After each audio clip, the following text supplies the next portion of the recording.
Again, I want to welcome everyone here. We have a really exciting program on tap for this evening and lots of different activities. So first, we're going to start off with Shayla Johnson's going to do our pledges.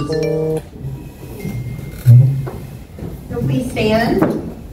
Start with I pledge allegiance to the flag of the United States of America and to the republic for which it stands, one nation, under God, indivisible, with liberty and justice for all. Now the Texas flag. Honor the Texas flag. I pledge allegiance to thee, Texas, one state, under God, one indivisible nation. Now Loretta will be recognizing all of our elected officials that are in attendance. Okay, if you'll either stand or raise your hand. I see Heather Hawthorne, our county clerk. Cheryl Leek, our district attorney. Nikki Whittington, our county treasurer. Again, Eric Smith, our county chair for the Republican Party. My husband, who left the room to take a phone call, is a hospital district board member. I think he's got the hardest job of any of y'all in here right now. And then I also want to recognize our 4 candidates for land commissioner. So we have Don Buckingham, John Spiers, sorry. You're not the first. Then Armenta, and Weston, there you are, right there, Weston Martinez. Thank you all so much for coming tonight. Did I miss anyone? Anybody? Okay. All right. We're gonna do a little quick review of our literacy project fundraiser and a treasurer's report from Danielle.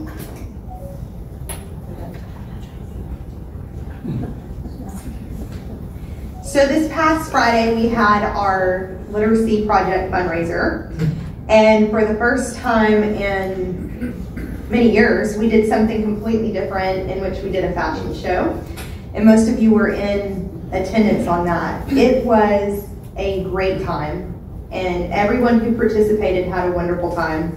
I know that I had a good time. So after expenses and everything, our fundraiser, the fashion show, raised $5,292. So that's really important to us. And it's important that we, instill and, educate our conservative values within our school districts and our counties. So I do have to say there was a lot of work that went into the fashion show, but I am most proud of Danielle. She kind of led the way, and it was super professional, and of course Loretta and Susan and Rachel. We have a wonderful team, and I am very thankful to be a part of what we have going, and any way we can help benefit our county, we're going to do it. So I've got Danielle here is going to talk about our literacy project and what the money has gone to and what we're about to do with it. Thank you so much. I'm Danielle Blair, your secretary, and I just want to say thank you so much to everyone who came out. Whether you were a guest or a donor or a sponsor, we could not have done it without you. So thank you so much for being part of that. And Shayla recommended, and she told you kind of our total, although we're still kind of finalizing our numbers. And by the way, it's not too late to give. I just want to say that. We're still collecting if you feel so led. And I just want to give you a little brief idea of what it's going to be going towards. This year, we are shifting our focus to our classrooms specifically. I'm a teacher, and so I'm passionate about education and instilling firm foundation in our kiddos. They are our future, and so it is super important that they get an accurate education in history, but also have a love for our country. And unfortunately, that is not happening around our nation. And so we have decided that we're going to step in and we're going to help that out in Chambers County. So we are partnering with local teachers to supply their classrooms with great, accurate resources that will instill constitutional and conservative values. So we're really excited about that. Tonight, I want to just recognize our first literacy project recipient. I'm going to ask Miss Amanda Way to come up at this time. She is one of the main people that has inspired us to go this route. And so we met with her and talked with her about different ideas, what books they might like. And so we're just beginning. This is not the only thing we're going to do. But many of you are not there when we give the books away to the kids. And so I wanted to have just one little moment tonight where you get to be part of giving away the first box of books. And so we would like to gift Miss Amanda Way and her students tonight with some books that they recommended. I won't spoil the surprise, although I'm sure she knows what's in here. And we just want to say thank you, Miss Way, for everything that you do. Yes, it's nice and heavy, so you know probably what's in there. But we just want to say thank you to all of our teachers that really try to teach accurate history and try to teach our kiddos what our country is really about. On that note, again, I just want to say thank you to all of our sponsors. And if you want to be part of the Literacy Project, again, it's not too late to get it. Please just visit one of our team members in the foyer at the end of this night, and we would be happy to set that up with you so you can be part of it as well. And as she's unwrapping that, and she can show you kind of what's in there, I'm going to continue. I wrapped it well. I did not want it to fall apart. It's heavy. And I had mini pretty, so. I want to continue by letting you know that we just had one major event and we are super excited with how the fashion show went. It was awesome. But we have another major event coming up in November. And we want to invite every single one of you to that. It is going to be November 20th. There's a lot of stuff on your table tonight. But if you see these small little cards like this right in the middle, this is going to be the invite to our Faith, Family, and Freedom celebration. There's a QR code, so scan that and like us on Facebook so you can follow along with all the announcements. We have some great guest speakers, including Lieutenant Colonel Alan West is going to be there. He's going to be one of our keynotes, as well as some of our other David Barton and Jonathan Dunn. And we would like to see every single one of you there. And if you're interested in volunteering, please see me at the end of tonight and I will get you signed up. But everything that we do is to help promote conservative values in our community, and we believe that our faith, family, and freedom will do just that. So, would you like to show us what you got? Yes, and go ahead. For those who don't know this is written by a Vietnam veteran from Texas. He is now a professor at Texas State University. All right. And Ms. Smith did a great job using this book in her classroom to again teach accurate history, but also promote conservative values. So thank you so much to her and all the teachers in our area. Thank you.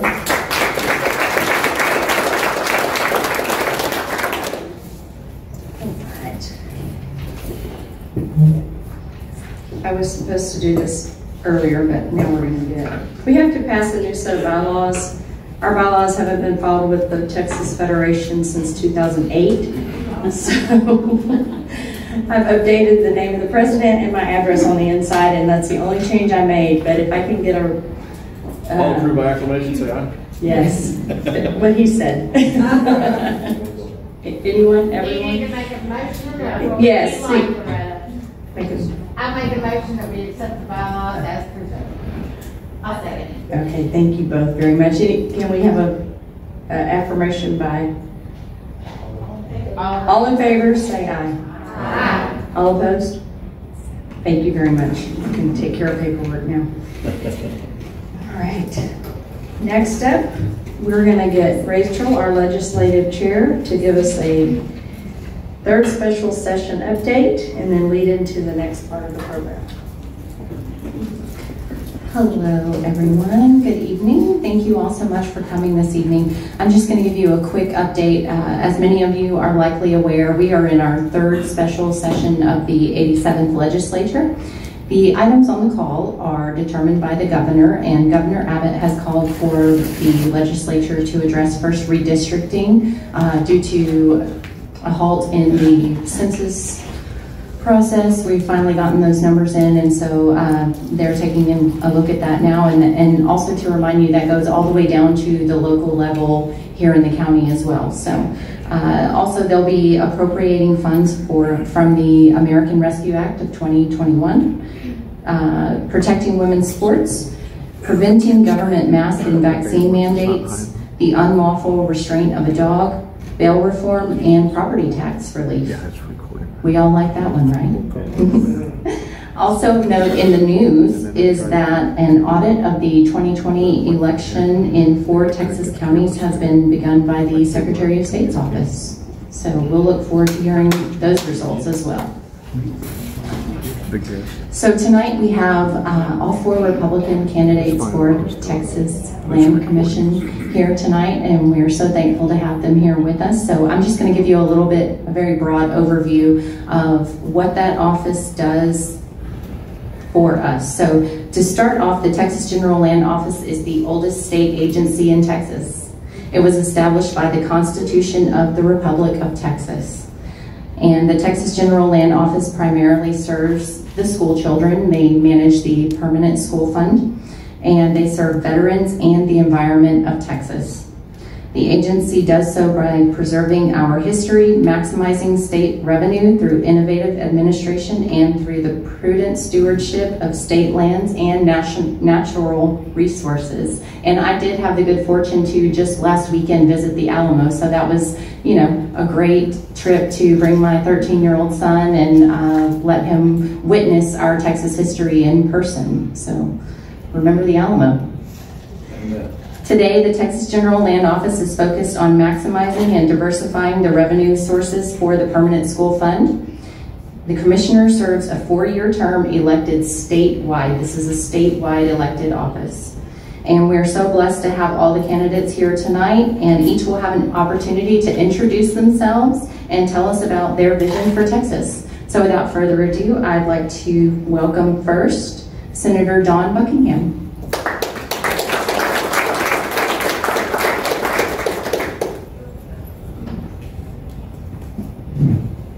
All right, well, it is a blessing to be with y'all this evening, and clearly Chambers County is the epicenter of Texas, because you get 4 statewides here one night, and actually the first time that all of us have been together in an event, so that is really exciting. I am Don Buckingham. I serve you in the Texas Senate District 24. I represent Bandera de Temple, Abilene.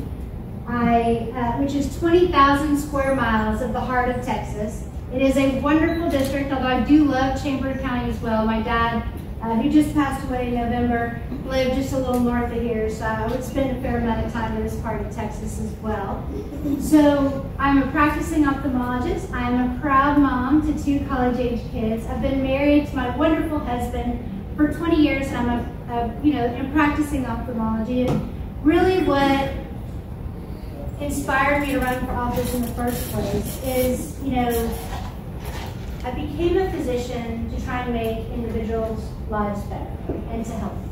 And then pretty soon you realize everything I did as a physician in some way was controlled or inhibited by the government, whether it was regulations, whether it was Obamacare. I was one of the early people speaking out against Obamacare. At the time, I was the chair of the Young Physicians section for the American Medical Association, and pretty soon after all that started happening, I started being rat audited by the government, which tells you what happens when you speak out.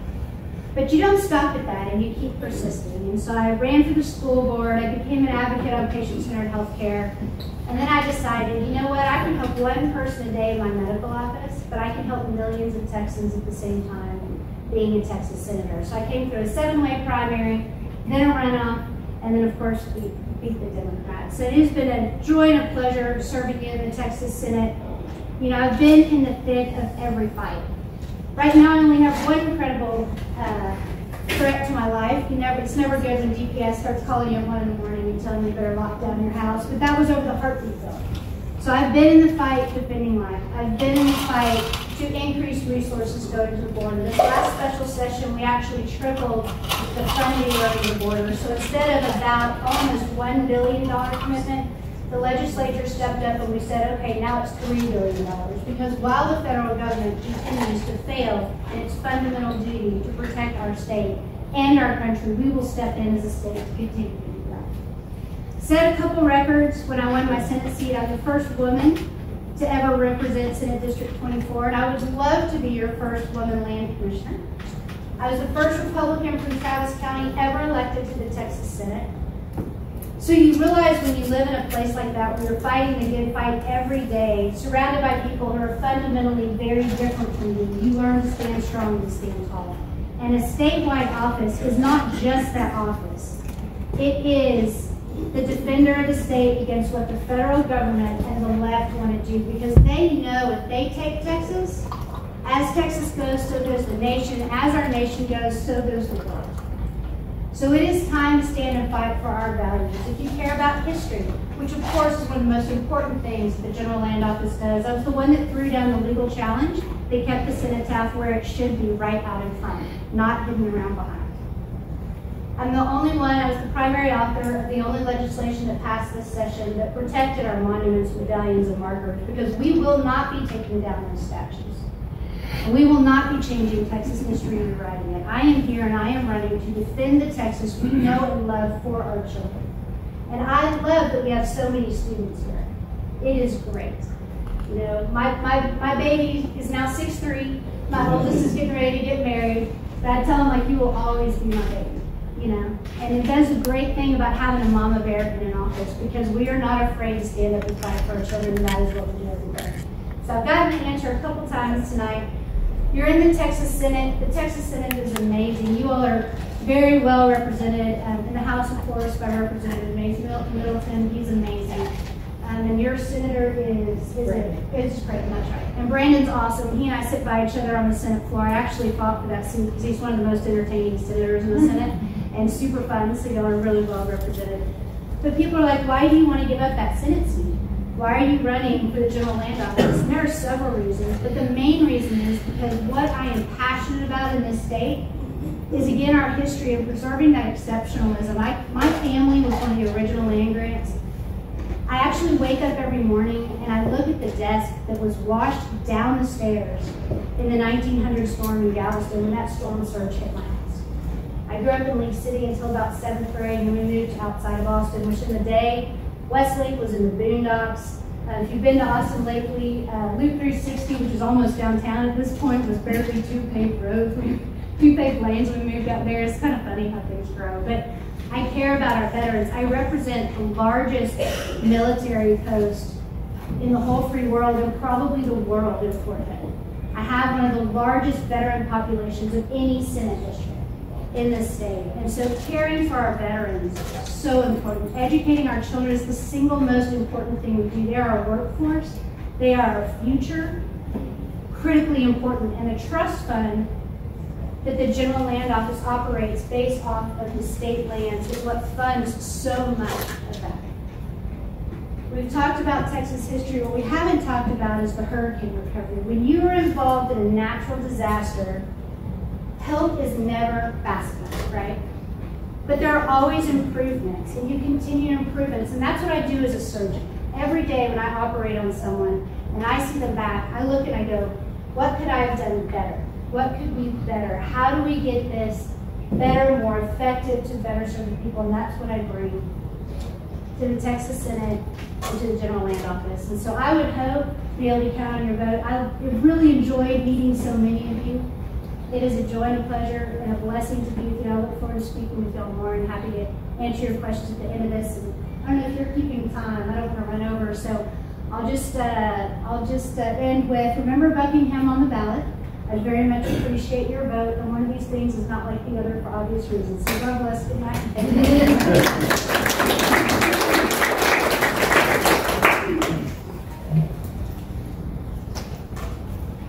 Thank you so much. Not sure why the microphone went out there, but next we'll be hearing from Dr. Jon Spiers.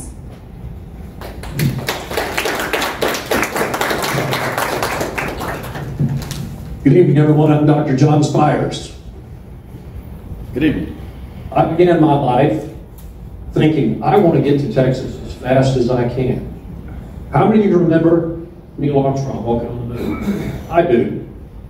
How many of you remember when Denton Cooley did more heart transplants in a year than anyone else in the world? I do.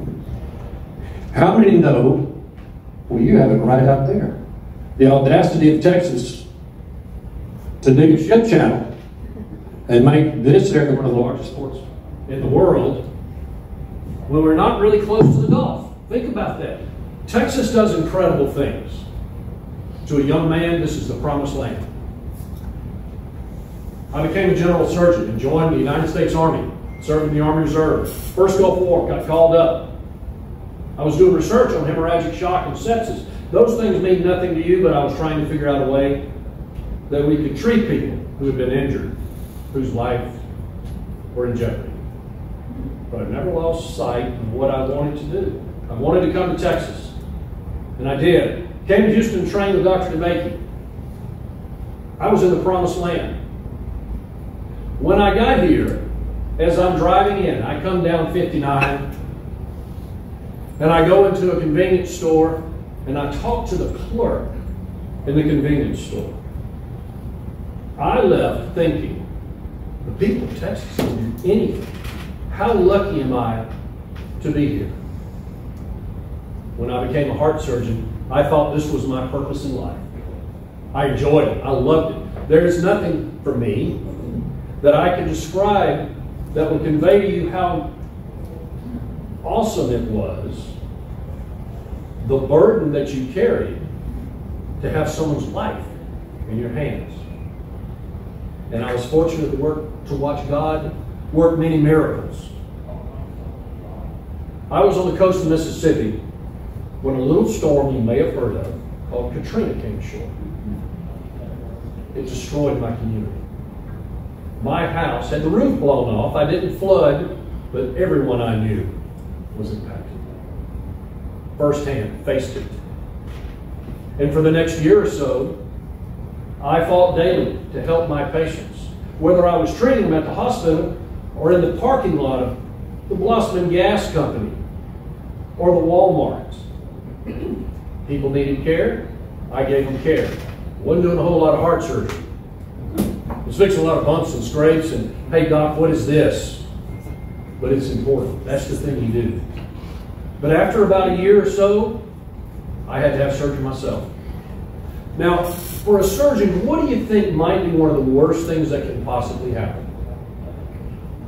When I had surgery done by a friend of mine, I bled into my arm and developed what's called a compartment syndrome. It affected the nerves in my arm. How many of you would go see a one-armed heart surgeon? That is a really bad day.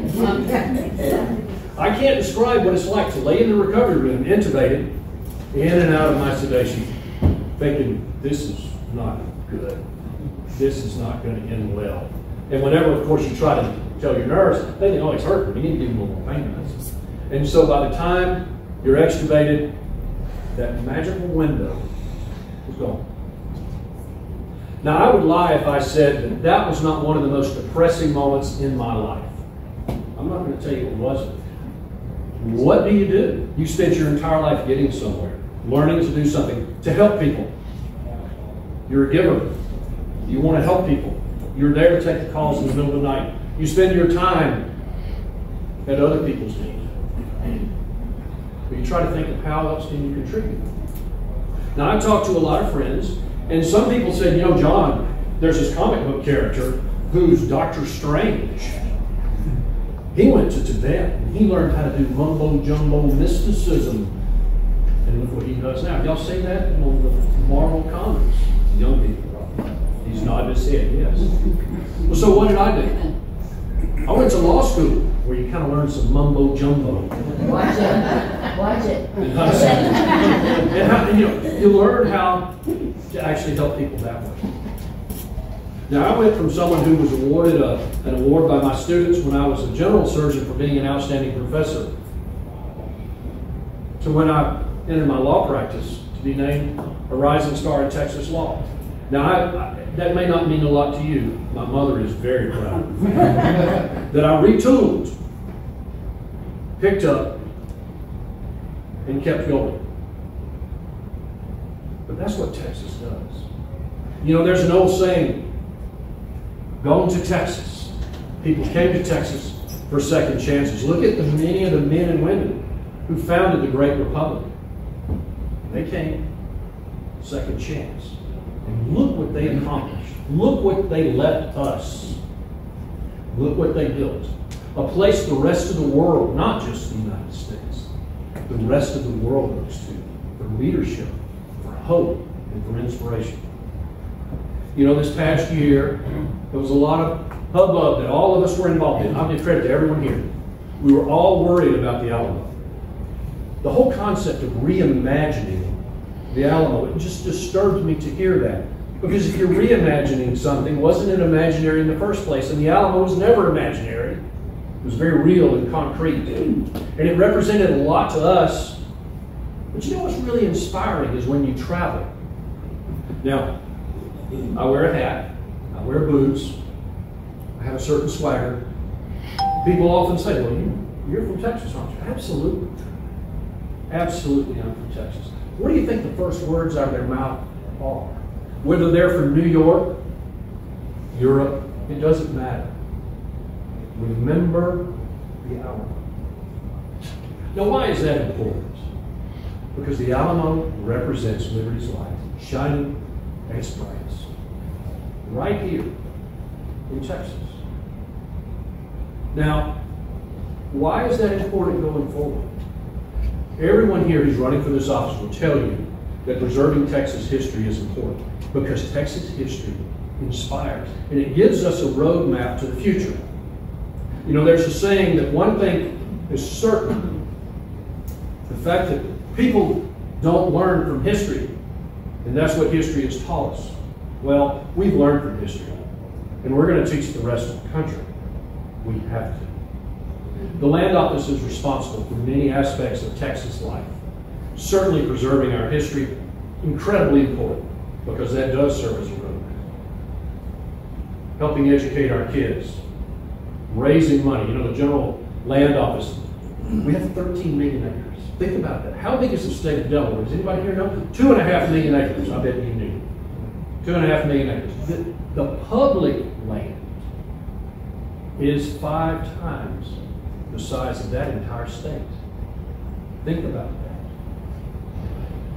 And we use that land for a variety of things. Obviously, everybody here knows, oh yeah, we use it for oil and gas, right? Of course. Uranium, you ever heard of that? Silver, gold. We have rare earth elements in West Texas. Think about that. I bet China and Hillary Clinton would love to get their hands on that.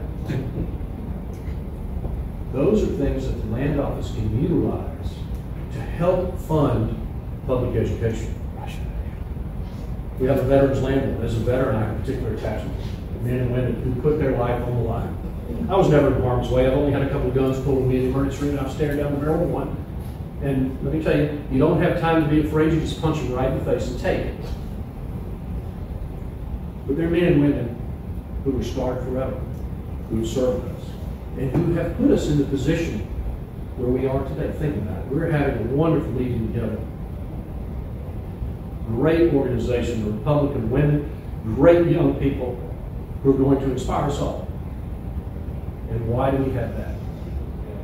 Because the land is free because of rain. So our Veterans Land Board, our veterans cemeteries, our veterans care homes, those are important. And the Veterans Care Home is particularly interesting to me because as a physician and as an attorney, I spend a lot of my time dealing with administrative overreach. I'm not afraid to tell the government, you know, you might think that sounds very good, but I'm just going to say no. Because that's what we have to have in Texas, is the courage to stand up and say no. Because we can. Because we have to stand against that administrative overreach. We have to be prepared to fight those battles. Well, I fought those battles. I fought it for people that didn't have 2 nickels to rub together, and I fought it for people that had their liberty and hundreds of millions of dollars at stake. And I'll continue to fight. I just don't care what Uncle Joe says. Our future, our state, is too important. We need to explore new ways to generate revenue for our state. We will do that. Here's another tidbit. We have vast holdings along the border. Does anybody care what's happening at the border? Just this weekend, I was down at the border talking about one of the greatest scourges of all, human trafficking. Now, that seems to be the nice word to say, human trafficking. That's the buzzword people like to use. And what do you think human trafficking is? It begins with S, it ends with slavery. Okay? It's slavery. The Land Office offers us an opportunity to stand against that. It's a platform, a public platform, where we can say the things that need to be said. We have to have that courage. We have to find that within us. Tonight you're going to hear from 4 people that are all patriots. They're all good Republicans. They all love this state. But I can tell you, you want the guy ready who's taking the calls in the middle of the night, who signed on the dotted line when Uncle Sam called and said, we need you. You need someone who's going to fight for you every day. I am that fighter. John Spiers, Texas Land Commissioner, I'd love to have your vote. Please come and get me afterwards. Let's talk about this. Thank you for having me.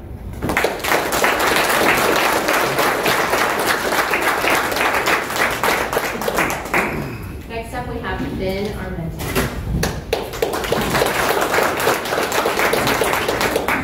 Hi, I guess I'll just forego the microphone just in case. I'll get it out of the way. I'm not a physician, so I know there's a trend there, but thank you all. Loretta and all the officers, thank you for inviting me tonight. You know, tonight is a very special evening for me. I know that you could be anywhere else. You could be with your family back home or with your friends, but you're not. You're here because you care about Texas, and so do I. I've been thinking about getting into politics for a very long time because there are some issues that matter deeply to me and to my family. Issues like what's going on in our public schools with critical race theory and the indoctrination of our kids that's running rampant across the state. Issues like veterans and the services that they deserve, those who have volunteered and sacrificed so much, many of whom who have gone overseas and fought our wars, that when they come back, they deserve the full gratitude of the great state of Texas standing strong behind them. And as many of you probably know all too well, the importance of relief and recovery when natural disaster hits.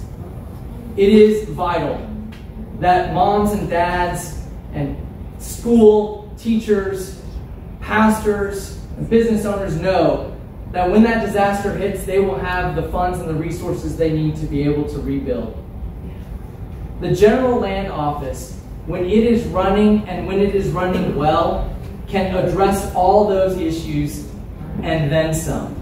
You know, we heard earlier some unique tidbits and facts about the General Land Office, about how it's the oldest agency in the state of Texas. But what you may not realize is that that agency is actually a profit center for the state of Texas.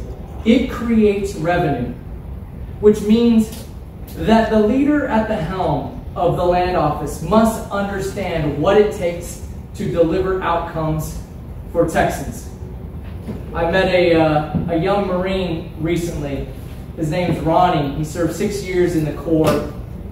And Ronnie, when he came back, he got a job in construction and worked hard, grinding for many days and several years, and decided to pursue his own American dream, and he started his own company. And that company is thriving well in Cyprus. And so he decided it was time to help his wife pursue her dream and purchase some land outside of town in Belleville and build her the dream home so that they could raise their daughters with a slower pace of life. And so he did what I would hope all Texas veterans would do. He reached out to the land office and applied for a low-interest home loan.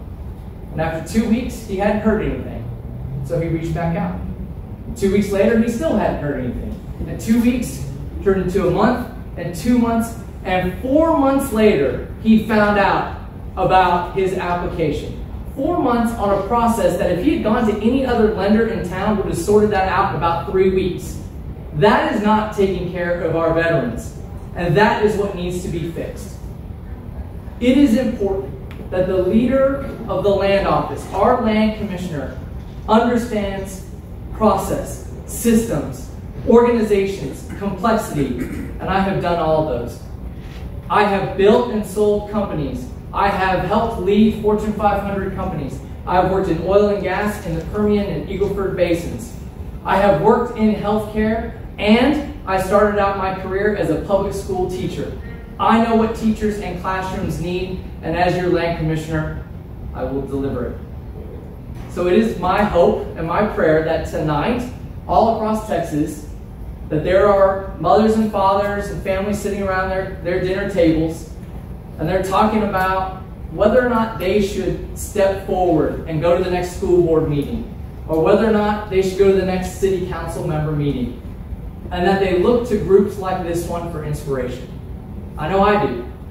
It's groups like this that inspire me not just to be a better candidate, but to be a better Texan. Thank you all for inviting me. God bless you. God bless the great state of Texas.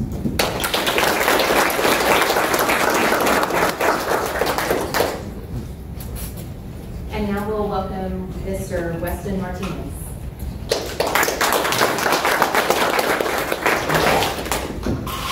Well, howdy, how are y'all? Sorry, I had to take a call from my wife and 5 children who called and said, honey, the air conditioner downstairs is making a big loud noise. I said, turn it off. I'll call a good friend of mine. He'll be there in just a little bit. So I don't know if I was supposed to be last or I was supposed to be right before bed. But, you know, I tell you what, when we look at Texas and we look at what's taking place, we're at a crossroads. You know, Brandy Creighton, God bless him, great hog hunter that he is.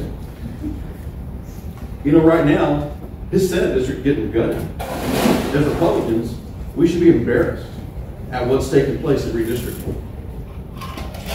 We're doing everything that we accuse the left of doing to us and to themselves. You look at his counties, and he had one of his most conservative counties gutted into a 5-way split. Now, I'm tired of politicians that tell us one thing when they want us to vote for them and do something else when they want to run for office. It's disgusting. And I'm sorry to start off with that, but enough is enough. We're not going to get out of this hole in the United States unless we can get out of this hole here in the state of Texas. And I guarantee you, each and every one of us that vote on election day, because we don't trust the rest of the votes for other times, we know. We know about the corruption. We know about voter fraud. We know about all kinds of things. A lot of us don't want to talk about it. We have to be better than the other team. Whataburger doesn't make it right by changing the strawberry shake when you're in Beaumont versus when you're in El Paso. Okay? We don't win by moderating our message. We don't win by being the last one to sign on for votes. We don't win by pushing legislation that benefits our friends and our colleagues. No, we don't win like that. We win by doing it better than everybody else. Folks, there's nothing general about the General Land Office. Thank you for the description. I will tell you that it was formed by the Republic of Texas, and I was with Sarah Huckabee yesterday in Frisco, and I told her that not only was it formed by the Republic of Texas, but part of the purpose of the General Land Office was to actually go out there and encourage people to move across the state of Texas. And then the revenue that's generated from this, quote, Fortune 500 company was used to fund the Republic of Texas and our war to protect and defend ourselves. I would have never thought that we'd be here this year, this day, asking ourselves, do we stay or do we go? Now I will tell you, we're not going to leave the northern 48, because the only shot that America has is a place called Texas. And the only shot we have is for people like you, Ben, Kevin, sacrificing time away from your team, running for office, helping a candidate for office. John and his wife, you think they ain't got better things to do? Dawn, she's busy. We have to be better than everybody else, because there's no one else to do it. There is not another Texas. Texas is the first and last line of defense for the United States of America. Does anybody know that? You know, we bring the traveling border wall, and people thought, oh, that's a hokey thing. Folks, we went to the border, And we've been down there a bunch. I'm from the Alamo City. I appreciate everybody supporting and helping to defend the Alamo. Timeline, 6 years ago, 5 to 6 years ago, I was out there talking about the reimagined plan. And guess what I got from people that you would know if I said their name? Somebody else is going to have to fight to defend the Alamo. I'm busy with this, this, this, and this. That's a shame. And here I thought, Lord, really? William Travis spoke Spanish, but his last name wasn't Martinez and he wasn't in San Antonio. What in the world is going on? And God sent some help. God sent some help, like there's a big group called This Is Texas Freedom Force.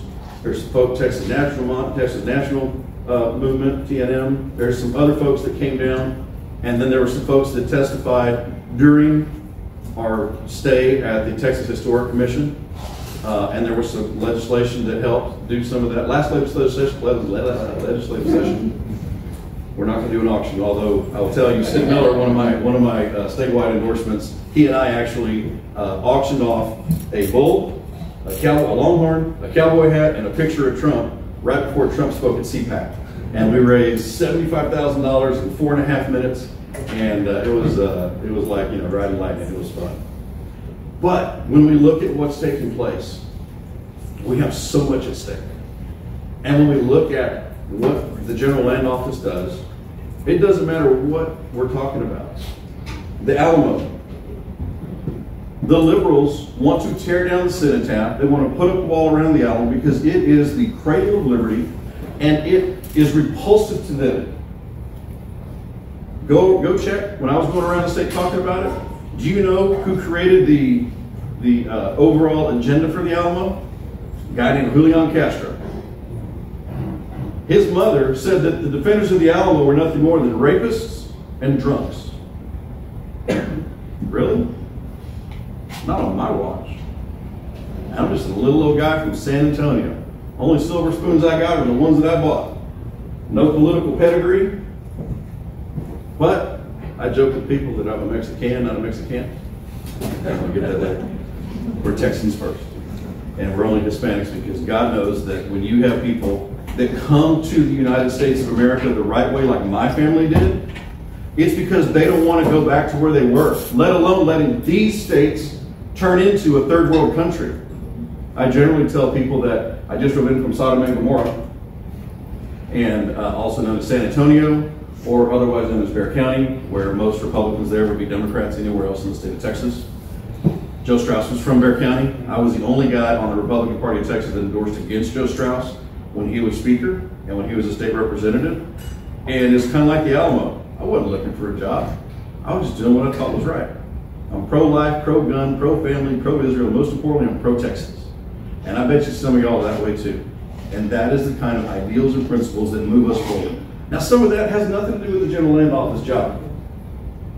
But in today's environment, where TikTok and Twitter and all these other social media platforms can slice and dice what people say, I mean, just look at the border patrol, the Mounted Border Patrol. Go look at my Facebook page, and you can see the picture that the media put out, where it looks like he's whipping the Haitian. And then the backside of the picture, where all it is split reins, and he ain't doing nothing. I went to college on a bull riding scholarship. I didn't lose all my marbles. But I will tell you, common sense will tell you that the media wants to destroy our country. How many of you know Al Sharpton was down at the border the other day? Well, I was part of the group that went over there to call Al Sharpton out. I was from here to there. His press advance team came out, and they got there when we were about to start, so I was like, hey, we'll let this guy go first. And so I handed her my press release that I had put out, and the press release talks about how we, as Texans, can actually file complaints with the Department of Public Safety to take illegal aliens off the road and bus operators off the road. That's not a new law. That's a law that's been on the books for years. Have you heard any politician talking about that? No. Why? I don't know. Just a bull rider. Kind of a simple question. You go look at DPS regulations, they talk about agents that have viral and bacterial infections. They list out Ebola. I don't identify as a female or a doctor or a lawyer, so talk to the doctors about that. And check it out, because all of the characteristics are exactly the same symptoms they list from COVID. So guess what happens? When you're hauling an unsecured load, it qualifies as a hazmat load. How many of y'all driven behind an oil tanker? You ever notice the little signs on the back? That's because those commercial driver's license holders are required to have a hazmat certification, and they're also required for that rig to be hazmat certified. Guess what the fine is for every unsecured viral biological agent? $87,449. We just rounded up to $90,000 per head. So whether it's an illegal alien that came from whatever country, or it's a cow with mad cow disease, or it's a plant that has some kind of bacteria on it, that is the fine. So I handed that to the lady with Sharpton. I don't want to call him Reverend because I think he's honestly doing the devil's work. And they had two of the biggest guys that I ever seen come stand in front of me. I'm only 5'8". I do have a full head of hair. I don't wear the hat to cover up hair. But they came in and stood in front of me. And if you look at Breitbart and some of the other ones, you'll see me right here just kind of doing this when he's talking. And then when they leave, one of my supporters was there, and the last shot was a little SUV with Weston for Land Commission written on it with paint like they have at car lots, which was nice. And very nice. It's good to have supporters across the state. But Reverend Sharpton is the biggest race baiter in the United States of America. They want our country to be at war. They don't care about our sovereignty. I personally believe that Joe Biden wants to declare martial law. I'll show you all this afterwards. These right here, these are Haitian IDs from Chile. Chilean IDs with Haitian nationals on there, and they get to the border, and guess what they do? And then they cross over the border, and they say, we just got here from Haiti. Please give us asylum. Folks, you can't make this stuff up. So when we talk about securing the border, and I've consistently talked about securing the border because the land office has revenue that's not committed in all ways. So we can actually fund building the wall. How about that? Now I'll tell you, being in the infrastructure business and being in the utility world, you're not going to tell me if a wall is going to cost me $14 million a mile. Ain't going to happen. But one of the other things that we can do is take the Rio Grande River, turn it into the Mississippi. You ever seen anybody swim in the Mississippi? Like I said, College on the Bull Run Scholarship. I am not a road scholar, unless you spell it ROAD with all the miles we drive. And there are things that we can do and weaponize that office to protect us. Look, as land commissioner, not only are we going to bring innovation to this office, but we're going to bring concrete solutions. I've already talked to folks about how it's possible to take the Rio Grande River and increase the level of water that it's currently in so that we can have an increased economy down on the border. And guess what else we'll do? Accidentally. We'll actually slow down human trafficking. We'll slow down sex trafficking. We'll slow down border crossings that are illegal. Why is that?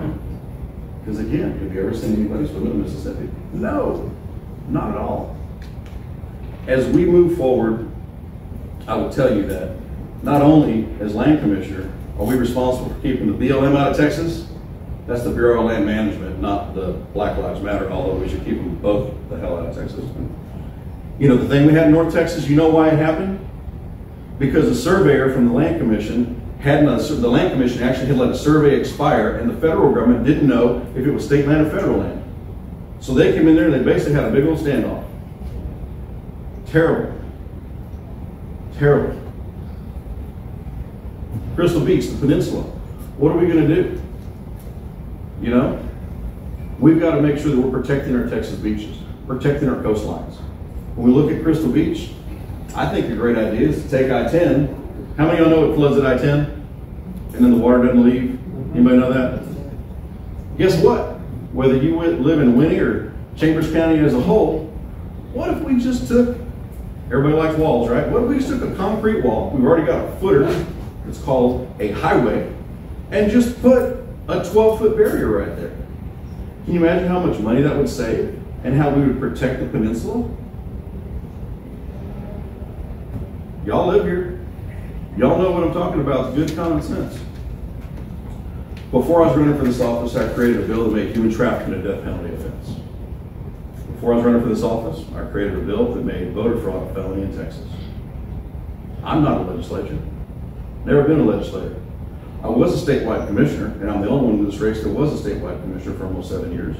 And I can tell you, the job of being a commissioner is not the same thing as being in the pink dome.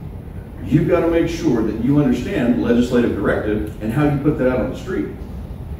Yes, you're required to manage the state of Texas land so that you can generate revenue to fund public education and fund the Veterans Affairs benefits. But do you realize you're on the redistricting committee if the legislature can't get it done? How many know that? Do you know that you sit with 3 other people to actually do leases associated with Texas Parks and Wildlife? Associated with the Crim-J system? Beaches. How many of y'all know that Galveston Beach is eroded over time? Nobody wants to talk about that. Remember how it used to be? How you used to be able to see the stuff that was out there? Through the land office, we can actually do things to help build those back up.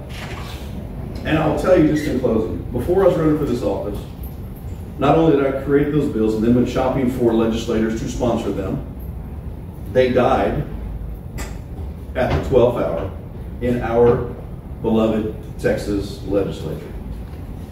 And it was then at the time that I thought, we just got beat. I didn't realize until several years later, people were just playing footsies under the table. Before I was running for this office, I retired from Southwestern Bell AT&T as outside plant design engineering supervisor. While I was there, I started the recall election against Julian Castro, the liberal mayor from San Antonio, that did the bathroom bill.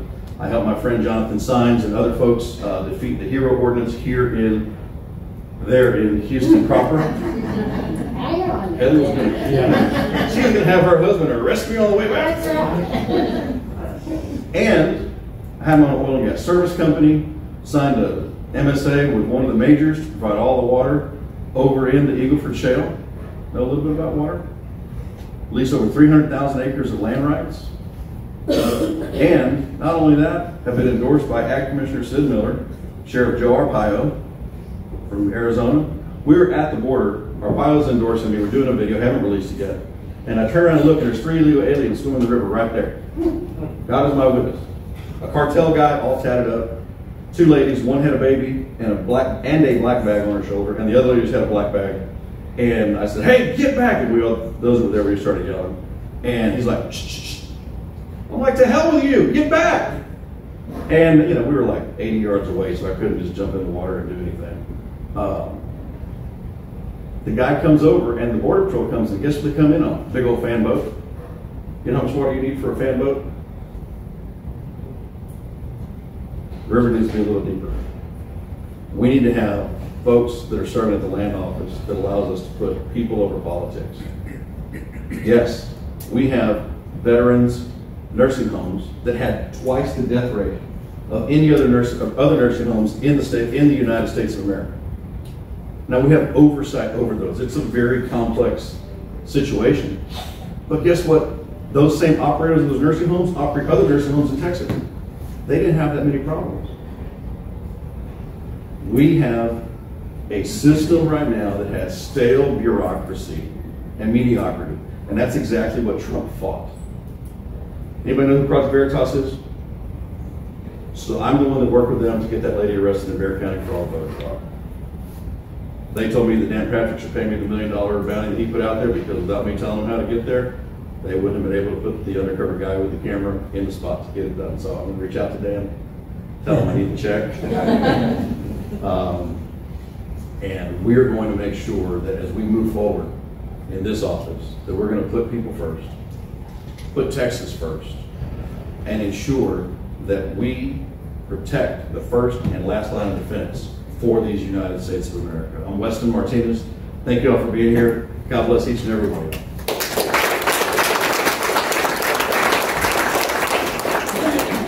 Thank you so much to all of our candidates for joining us this evening. And I'd just like to remind you all that Chambers County Republican Women does not endorse any candidate, but we're thankful to have them all here tonight. The primary. Yes, endorsing the primary. There's technically no primary until we file, so. I thought about it earlier. We did it on a straw poll, though. That would have been fun, huh? Everybody voted before you leave. Buckingham. Okay, we're going to move on to our high school student presentation. Amanda's going to come up and tell us about her students and what they're working on. And I'm doing a script. I'm a teacher, so 45 minutes I'll be taking notes. And I saw a Sharpie out there, so we'd really be in trouble. So first of all, before I start, I'd like to show y'all what my students have done. These are some of the projects that we have brought to the Chambers County Youth Project Show. I kind of scattered them around the room. So what happened was my dad watched a lot of movies when we were growing up. And he loved World War I, World War II, Civil War movies, but he never really watched Vietnam movies. And I asked him why. And he said, well, I remember. And I'm like, well, what did you remember? And he said, I remember that I was scared to get my car. I was scared the day I got my car. And then he said, I was thankful because I didn't have to go. And he would sit there and he would tell me stories about how on the television at night, you would see names that would roll down the screen every night of the soldiers who had passed away. And I realized that that's not something that anybody had taught me in school. You know, we see soldiers coming home and there's a celebration like the World War II kiss, you know, everybody's seeing the picture. And he's like, Dave, he said, that's not the way it was. When these soldiers came home, they were cussed at. They were spat. People were actually picketing their families. And something inside me realized that I wanted to learn more. So I started teaching at Anahuac, and I was lucky enough that UIL approved the Things They Carried, written by Tim O'Brien. And I started reading it. And it's the first book that I ever got grounded from. Because I would sit there and lock myself in the bathroom crying. Because the book not only tells about what he experienced there, but what he experienced when he came home. And one of the quotes in there talks about the terrible awe of the things that they carried. And I never realized what it was until I finished that book. Because they carried us. They carried our lives. They carried what we would become, and we just completely destroyed some of them. And we didn't respect them. And my students were not going to do that. So today I brought with me 3 of my students. Ms. Johnson is going to talk to you about a civil rights activist. We have Ms. Alvarado, who's going to talk about one of the 58,220 soldiers that are registered on the Vietnam Wall. I have Mr. Williams, who's going to talk to you about the photographer, who's the first one to actually go out into the field with the Vietnam soldiers in combat to take photos so that they could understand what they experienced. And in Tim O'Brien's book, one of the things that he tells us is that the stories are the most important because we've all forgotten those stories. We've forgotten what each person represented. There are over 2 million men and women who served in the Vietnam War. How many of you can name any of them? Besides someone who's died or there was a family member. We can't. And that's sad because we can't remember the people who gave their lives for us. So I'm going to get Ms. Johnson to come up here, and she's going to tell us about our civil rights activists because you have to remember.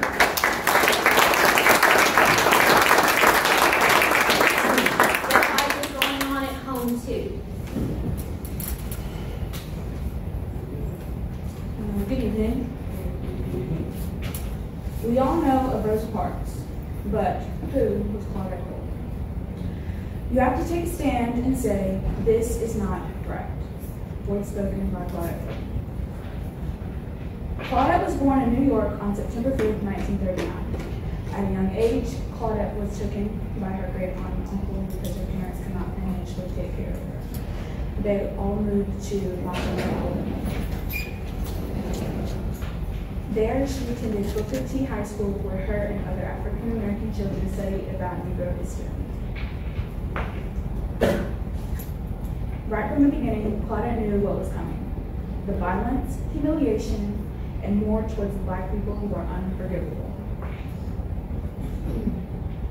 March 2nd, on 1955, before Rosa Parks and her decline to segregation laws, Claudette Coleman gave it all up first, while her and her friends were getting on the bus and just trying to get home. In the 1960s, Claudette was infuriated by what African Americans could and could not do back then. Of course, African Americans had their certain place to sit on the bus. Claudette didn't care. The bus wanted her and her friends to get up and go stand at the back of the bus.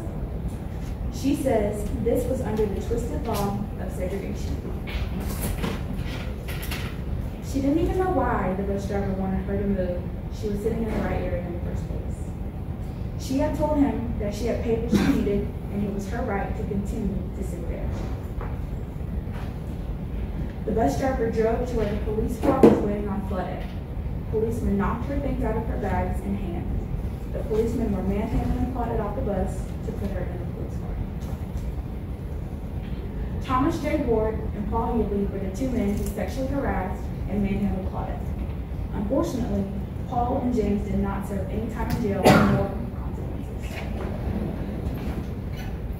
When people asked Claudette why didn't she move, she said she felt inspired by Harriet Tubman and Sojourner Truth. The hands of those women were holding down her shoulders. It was hard for Claudette to find and keep jobs after everything that had happened to her on the bus. She had a job, she wasn't able to keep it because of racism, harassment, and abuse towards her. They had told her she was too mildly emotional and was not meant for the job. As of 2021, she is living in New York at 82 years old. She has had 2 children, Raymond and Randy Coleman. She has retired from working as a nurse in New York in 2005. Claudette was forgotten because she did not fit the description of how Black women were supposed to look like. Her skin complexion was too dark. The beautiful hair Claudette had on her head was too coarse for the news to put her story out. She was also pregnant with Raymond at that time and was 15 years old.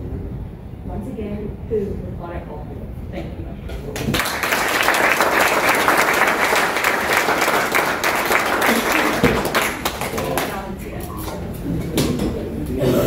Mr. Alvarado.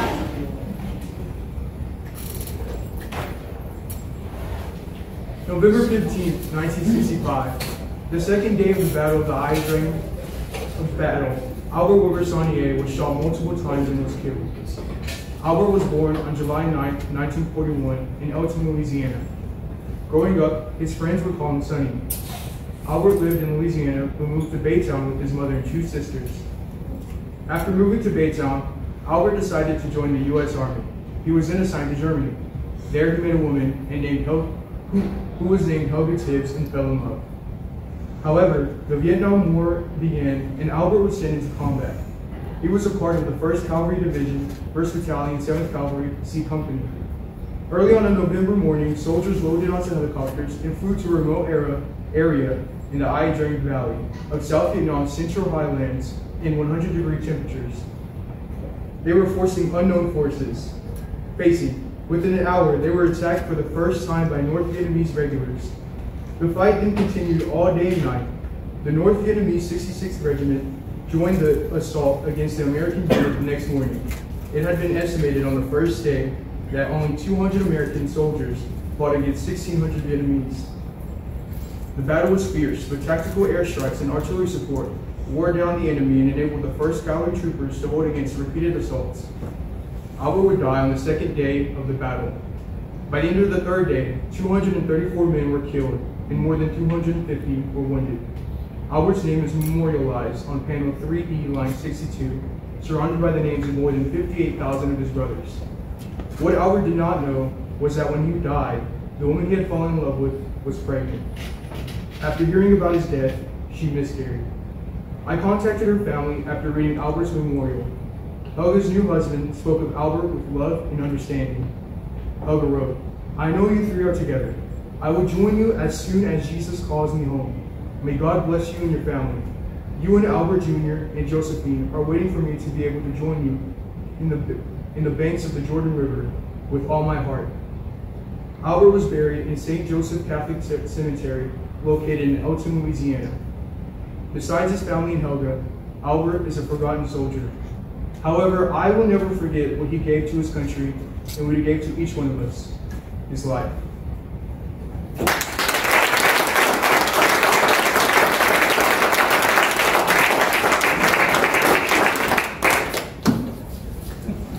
And we have Mr. Williams.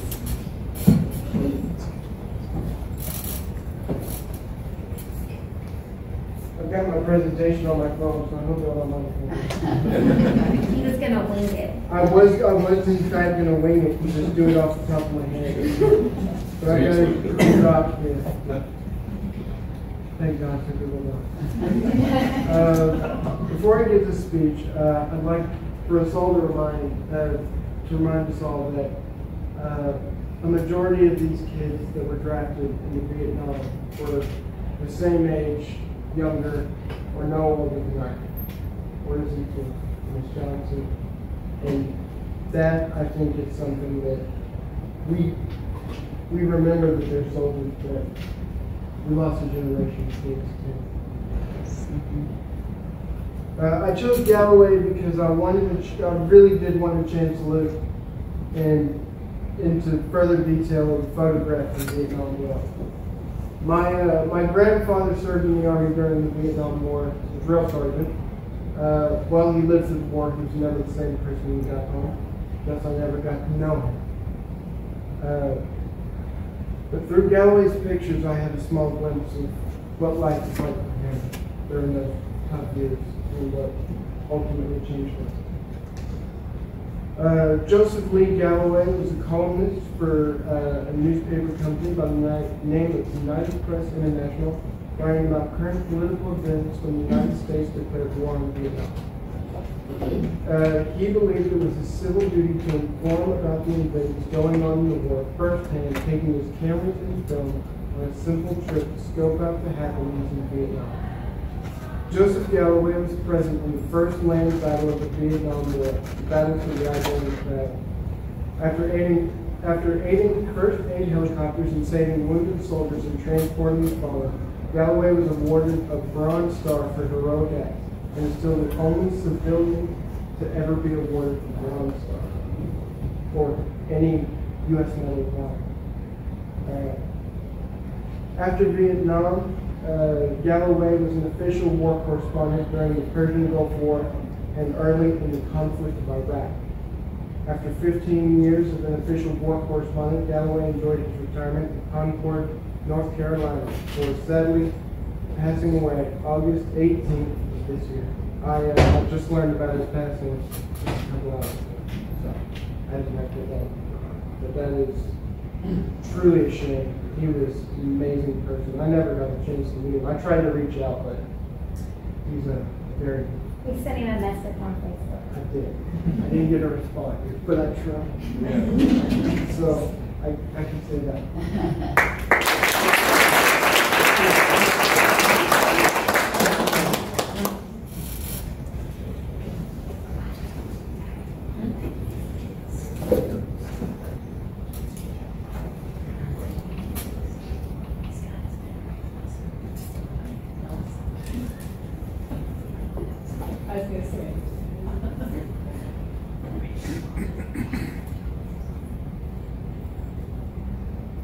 Just a moment, technical error.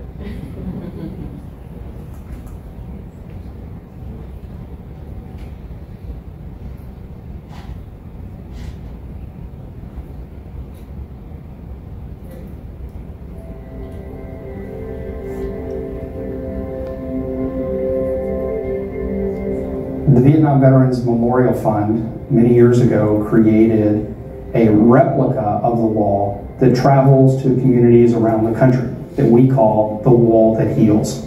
This mobile replica really is about taking the names home to communities large and small to allow people to have that same kind of healing experience, to come and show their respect, to remember those 58,000 whose names are on the wall, as well as the 2.7 million Vietnam veterans who served who returned home. It's a chance to look back and pay their respects to those who answer the call of service to their country, especially those who made the ultimate sacrifice. To be able to take this around to communities that may not even know anything about the wall or the war, especially for the young kids to come out and see these things and get educated on it. People need to know what these 58,000 plus gave their lives for, whether they want to hear about it or not. They need to know.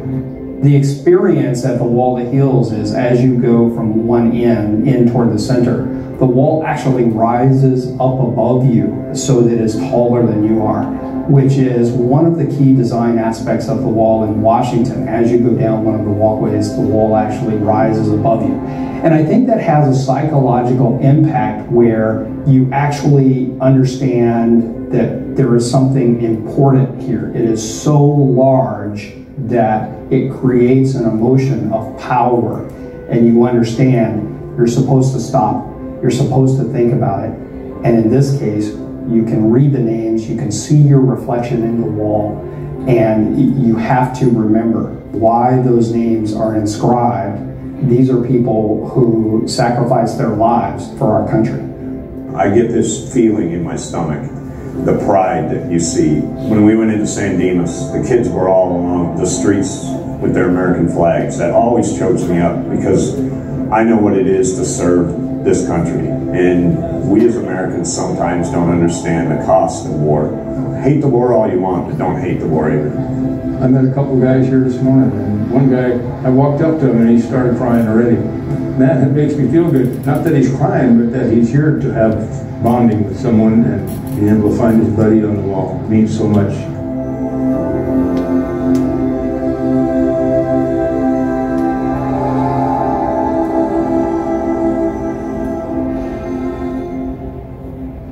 Amanda approached us a couple months ago. She wants to bring the wall to Chambers County. I filled out the application last night, and this will be our literacy project for next year. Awesome.